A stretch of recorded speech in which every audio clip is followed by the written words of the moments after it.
미국 대학가에 불붙은 반전 시위가 워싱턴 DC 소재 대학들에서도 시작돼 갈수록 격화되고 있습니다. 3월 미 개인 소비 지출 물가가 흔들려 올해한 기준금리 인하가 더 멀어지고 있는 것으로 보입니다. 미국에서 내 집 마련에 드는 비용이 7% 돌파와 집값 상승으로 역대 최고치를 찍은 것으로 나타났습니다. 중국 틱톡의 미국 금지법이 누가 차기 대통령이 되느냐에 따라서 그리고 법적 소송 등으로 마라톤 투쟁이 될 것이란 예상이 나오고 있습니다. 어린이 3명 중 2명이 헤드폰을 사용하고 있는 것으로 나타나 어린이들의 청각 건강에 대한 우려가 나오고 있습니다.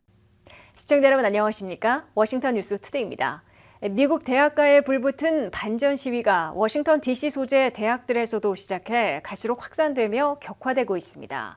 어제부터 시작된 조지 워싱턴 대학과 조지타운 대학의 학생 시위는 오늘까지 이어지고 있는데요. 학교 관계자들의 시위 철거 경고에도 학생들은 물러서지 않고 있습니다. 자세한 내용 류령화 기자가 보도합니다. 조지 워싱턴 대학의 조지 워싱턴 동상 위에 놓인 시위 팻말과 팔레스타인 국기. 시간이 지나자 조지 워싱턴 동상은 팔레스타인 국기를 뒤집어 썼습니다.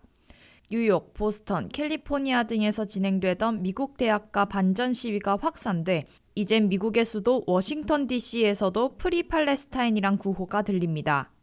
목요일부터 조지 워싱턴 대학교와 조지타운 대학교에 각 대학 학생들뿐만 아니라 아메리칸 대학교, 버지니아의 조지 메이슨 대학교, 메릴랜드 대학교 학생들까지 모여 이스라엘과 하마스 간의 전쟁을 반대하는 시위에 동참했습니다. 학생들은 프리 팔레스타인, 강에서 바다까지 팔레스타인은 자유로워질 것이다 등의 구호를 외치며 목소리를 높였습니다. 특히 조지 워싱턴 대학의 유니버시티 야드에는 밤새 텐트 친 학생들이 머물렀으며 이들은 금요일 아침 7시경부터 다시 구호를 외쳤습니다. 시작은 밤새 점거한 30명에서 40명의 학생들로 구성됐으나 오전 11시쯤 200명 이상의 학생들이 모였습니다. 관계자들은 목요일 오후 7시까지 시위를 벌일 수 있다고 경고했고 금요일 오전 2시경, 7시경에 경찰들이 언제든지 체포할 수 있다고 발표했으나 학생들은 물러서지 않음으로써 종전에 대한 강경한 의지를 보였습니다. 워싱턴 수도권에서 진행 중인 시위에는 아직 심각한 사건이 발생하지 않았으나 지난 22일에는 뉴욕대에서 시위대 133명이, 예일대에서 48명이 각각 경찰에 연행됐습니다. 미 대학가 시위가 격화된 남가주 대학은 수요일부터 폐쇄되어 학생들만 입장할 수 있게 했으며 93명이 넘는 시위자들이 로스앤젤레스 경찰국에 의해 체포됐습니다. 미국의 주요 대학들은 대부분 5월에 졸업식을 여는데 일부 대학은 학교 중심부에 시위 텐트가 가득 들어찬 상태로 졸업식을 열 수 없다는 입장을 밝혔습니다. 하지만 올해 졸업을 앞둔 학생들은 4년 전 코로나19의 확산으로 고등학교 졸업식도 하지 못한 학생들로 이번에도 학사복을 입어보겠다는 꿈을 펼치지 못하게 돼 고교 그리고 대학의 졸업식을 잃어버린 불행한 세대로 기록되지는 않을까 우려하고 있습니다. WKTV 뉴스 류령아입니다. 미국 연방준비제도가 금리를 결정하는 데 있어 가장 주시하고 있는 PCE 물가도 3월에 또 흔들린 것으로 나타나 올해한 기준금리 인하가 더 멀어지고 있는 것으로 보입니다. 전날 발표된 1분기 1.6% 저성장과 합하면 미국 경제가 올해 고물가 고금리의 이중고 속에 저성장을 의미하는 스태그플레이션을 겪을 것이라는 우려가 되살아나고 있습니다. 한면택 기자의 보도입니다. 미국 경제에서 최근 들어 두 가지 큰 변화를 겪으며 잇따라 경고등이 켜지고 있습니다. 하나는 불경기 없는 물가 잡기로 소프트 랜딩, 연착륙하고 있다는 기대가 사라지고 갑작스런 불경기로 추락하는 하드 랜딩, 경착륙까지는 아니지만 노 랜딩, 착륙하지 못하고 공중을 선회하고 있다는 위기의 시나리오가 많이 거론되고 있습니다. 다른 하나는 인플레이션 우려에서 스태그플레이션 우려로 바뀌고 있습니다.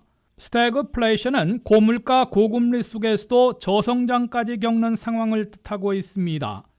연준이 가장 주시하고 있는 PCE 개인 소비 지출 물가는 3월에 2.7%로 나타났다고 연방상무부가 발표했습니다. 이는 1월과 2월에 2.5%보다 올라간 것이고 경제 분석가들의 예상치 2.6%를 웃돈 겁니다. 변동이 심한 식품과 에너지 가격을 제외한 코어 PCE 근원 개인 소비 지출 물가는 3월에 2.8%로 전달과 같게 나왔으나 전문가들의 예측치인 2.7%보다는 높았습니다. 미국민 소비자들이 실제 지출한 PCE 물가에서 서비스 가격은 전달보다 0.4%, 전년보다는 4%나 오른 반면에 상품 가격은 전달보다 0.1%, 전년보다도 0.1% 소폭 오른 것으로 나타났습니다. 식품 가격은 전달보다 0.1% 내렸으나 전년보다는 아직 1.5% 비싼 편입니다. 더욱이 근래 들어 계속 오르고 있는 에너지 가격은 전달보다 1.2%, 전년보다 2.6%나 인상된 것으로 조사됐습니다. 미국민 소비자들은 3월에도 소득이 0.5% 늘어난 반면 지출은 0.8% 늘려 번 돈보다 더 썼던 것으로 나타났습니다. 잇따라 발표된 경제 지표를 보면 연준이 올해 안에 3번은커녕 한 번이라도 기준금리를 인하할 수 있을지조차 의문을 사고 있습니다. 기준금리 추이를 추적하고 있는 CME 그룹의 투자자들은 금리 동결 가능성이 5월 1일 97%, 6월 12일 88.6%, 7월 31일 66.6%로 올여름 희망은 사실상 포기한 분위기입니다. 9월 18일에 가서야 금리 인하 가능성이 44.9%로 동결 가능성 40%보다 높게 잡고 있으나 박빙의 차이여서 9월 첫 인하도 확신하지 못하는 모습입니다. 그럴 경우 미국 경제에서는 올해 내내 3% 후반의 고물가와 5% 중반의 고금리라는 이중고에다가 1%대 저성장까지 겹치는 스태그플레이션을 피하지 못할 것으로 경고되고 있습니다. WKTV 뉴스 한면택입니다. 미국에서 모기지 이자율의 7% 돌파와 집값 상승이 겹치는 바람에 내 집 마련에 드는 비용이 역대 최고치를 찍은 것으로 나타났습니다. 30년 고종주택 모기지 이자율은 기준금리 인하 기대가 희박해지면서 4월 중순부터 7%를 다시 넘어섰습니다. 또한 중위 판매 주택 가격은 38만 3,725달러에 월 모기지 상환액이 2,843달러로 1년 만에 13% 오른 것으로 조사됐습니다. 김미연 기자의 보도입니다. 미국의 주택시장은 봄철 해빙이 갈수록 불투명해지고 있습니다. 내 집 마련에 드는 비용이 역대 최고치를 기록해 봄철 하우스 헌팅에 나서고 있는 미국민들의 발길을 붙잡고 있습니다. 주택 모기지 이자율은 마의 7%를 다시 돌파한 데다가 집값은 계속 오르는 악순환이 지속되고 있기 때문으로 보입니다. 프레디맥이 집계한 30년 고정의 주택모기지 이자율은 4월 18일에 끝내 7%대를 넘어 7.1%를 기록한 데 이어 4월 25일에는 7.17%로 더 올랐습니다. 온라인 부동산 전문 업체인 레드핀에 따르면 기존 주택 소유자들이 부르는 애스킹 프라이스는 중위 가격 41만 5,925달러로 역대 최고치를 기록했습니다. 실제 팔린 세일스 프라이스는 중위 가격으로 38만 3,725달러로 역시 최고가로 올랐습니다. 높은 이자율로 모기지를 얻어 최고가로 집을 사면 매달 내는 모기지 상환액은 2,843달러가 됩니다. 이는 1년 만에 13%나 오른 수준입니다. 이런 상황에서 미국 주택시장에선 기대해온 봄철 해빙에 다시 찬바람을 몰아치게 하는 것으로 지적되고 있습니다. 봄철에는 내 집을 팔려는 사람들은 세단장에 내놓을 준비를 하고 사려는 사람들은 자녀들의 개학 전인 여름까지 이사 올 수 있는 새 집을 하우스 헌팅하고 있습니다. 미국 부동산 업계에서는 올 한 해 기존 주택 446만 채가 팔려 지난해보다 9% 증가할 것으로 예상해 왔습니다. 특히 연준이 기준금리를 올 여름부터 인하하기 시작하면 주택 모기지 이자율은 6% 초중반까지 내려갈 것으로 예측해 왔습니다. 그러나 물가가 다시 흔들리면 올해 기준금리 인하가 빨라야 9월로 늦춰지는 것은 물론 잘해야 한 번 또는 한 번도 올리지 못하는 예측으로 뒤바뀌면서 주택시장까지 찬물을 끼얹고 있습니다. 통상적인 내 집을 마련할 수 있는 미국민들의 연소득은 불과 4년 전에는 5만 9천 달러였으나 현재는 근 2배인 10만 6,500달러로 급등했는데 내 집 마련의 꿈이 더 어려워지고 있는 것으로 우려되고 있습니다. WKTV 뉴스 김미연입니다. 중국 틱톡의 미국 금지법이 바이든 서명까지 마쳤으나 내년 1월까지 9개월간의 매각 기간이 주어지면서 차기 대통령이 누가 되느냐에 따라 최종 운명이 결판날 것으로 보입니다. 게다가 중국 틱톡의 모 회사는 매각할 가능성보다는 위헌 소송을 제기할 것으로 보여 수년이 걸리는 마라톤 투쟁이 벌어질 것으로 예상되고 있습니다. 미국이 중국의 틱톡 모 회사에게 미국 자회사를 매각하지 않으면 미국 운용을 중단시키겠다는 틱톡 금지법을 압도적 초당적 지지로 통과시키고 조 바이든 대통령의 서명까지 마쳤으나 어떤 길을 걷게 될지 불투명한 상황입니다. 중국 틱톡의 모 회사는 9개월 안에 미국 자회사를 매각할 수 있는 기간을 부여받았으나 90일간 유예 기간을 더해질 수도 있게 됩니다. 틱톡의 미국 자회사를 인수할 수 있는 미국 회사들로는 마이크로소프트, 오라클 등이 거론되고 있고 스티브 무누신 전 재무장관은 인수 희망자들을 모아 인수 작업을 맡을 수 있다고 밝혔습니다.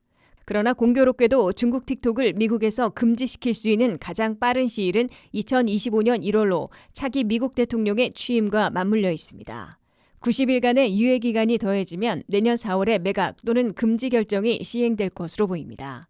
첫째, 차기 미국 대통령이 누가 되느냐에 따라 중국 틱톡의 미국 내 운명은 달라질 것이라는 예상이 나오고 있습니다. 바이든 대통령이 재선되면 현 추세로 실행되겠지만 트럼프 전 대통령이 재집권에 성공한다면 중국의 시진핑 주석과 모종의 협상을 할 가능성이 생길 것으로 예측되고 있습니다. 트럼프 전 대통령은 바이든보다 더 심한 중국 압박 정책을 편 바 있으나 협상의 달인으로 주고받기에 능해 미국에서 1억 7천만 명이 이용하고 있는 미국인들의 SNS 하나를 무조건 막아버리기보다는 모종의 주고받기를 시도할 것으로 보입니다. 둘째, 중국 틱톡의 모 회사가 미국 자회사를 매각할 가능성은 희박한 반면 법적 소송을 제기할 것으로 예상되고 있습니다. 미국 내 1억 7천만 명이나 사용하고 있는 틱톡을 미국 내에서 사라지게 하는 것은 미국의 수정헌법 1조 표현의 자유를 박탈하는 연방헌법 위배에 해당될 것으로 상당수 법률 전문가들은 지적하고 있습니다. 한번 소송전에 돌입하면 연방대법원까지 올라가는데 수년이 소요되는 마라톤 투쟁을 벌여야 할 것으로 예고되고 있습니다. 셋째, 미국 내 틱톡 이용자들 중에서도 엄청난 피해를 보는 사람들이 속출해 줄소송, 집단소송 사태에 시달릴 것으로 보입니다. 상당수 틱톡 운영자들은 짧은 동영상으로 한 달에 수천 달러, 수만 달러를 버는 경우도 흔해 어느 날 갑자기 수익선을 잃어버린 이들이 가만히 있지 않을 것으로 예상되고 있습니다. 헤드폰과 이어버드는 젊은 층에서뿐만 아니라 어린이들에게도 필수 소품이 되고 있는 추세인데요. 미시간 대학 어린이 건강 연구팀이 조사한 여론조사 결과 아이들 3명 중 2명이 헤드폰을 사용하고 있는 것으로 조사돼 청각 건강에 대한 주의가 더 어린 나이부터 시작돼야 한다는 권고가 나오고 있습니다. 안혜린 기자입니다. 헤드폰은 안전하게 사용한다면 개인의 프라이버시를 지킴은 물론 주변에게 피해를 끼치지 않을 수 있지만 너무 크게 키워 들으면 청력 건강에 부정적인 영향을 미쳐 부모들의 지도가 시급해지고 있습니다. 청각학자 브리트니 오메트 박사는 헤드폰 탓만 할 순 없지만 학교에서 실시하는 청각 검사에서 문제가 있는 아이들이 늘어나고 있다고 밝혔습니다. 아이들뿐 아니라 어른들도 헤드폰을 너무 크게 틀고 오랫동안 들을 때 청각에 문제가 발생하게 되는데 이 여론조사에서는 아이들 3명 중 2명이 헤드폰을 사용하며 헤드폰 사용자 6명 중 1명의 아이가 하루에 최소 2시간 동안 헤드폰을 사용한다고 밝혔습니다. 만약 어린 나이에 청력 손실이 시작되면 언어와 언어 발달에 문제가 생기게 되어 청력 손실뿐만 아니라 전반적인 문제가 생길 수 있어 심각하게 고려해야 한다는 겁니다. 생각보다 많은 경우에 아이들이 질문에 답하지 않거나 지시에 따르지 않는 이유가 난청이라 들리지 않아서일 수 있으니 보호자가 항상 주의를 기울여야 한다고도 덧붙였습니다. 헤드폰으로 인한 청력 손실을 방지하기 위해서는 소리를 낮추어 들어 귀를 보호한다는 매우 간단한 방법이 있습니다. 청소기 돌아가는 소리보다 시끄럽다거나 헤드폰에서 나는 소리를 주위 사람들도 들을 수 있다거나 한 팔 정도 떨어진 곳에서 이름을 불렀을 때 응답하지 않으면 듣고 있는 헤드폰의 소리가 크다는 뜻입니다. 때문에 부모들은 아이들에게 60대 60 규칙을 연습해야 한다고 권장했습니다. 어린이의 헤드폰 사용은 하루에 60분으로 제한하고 장치 볼륨의 크기가 60%보다 커지지 않게 합니다.